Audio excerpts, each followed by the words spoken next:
Resolution Choir, and tonight we're sharing with you a special Christmas caroling presentation, prepared with love and joy for our dear friends and supporters who continue to make our mission possible. We're so thankful that we could catch you during your available time.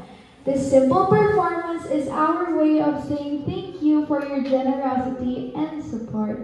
We are singing to help raise funds for our jail ministry, and through your kindness, we will be able to share hope and faith not only through our voices but through our actions.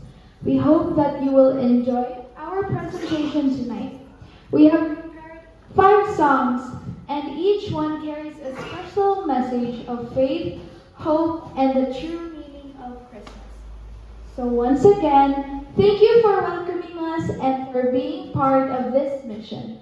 Merry Christmas and may God bless you always. Please sit back, relax, and enjoy our special caroling presentation.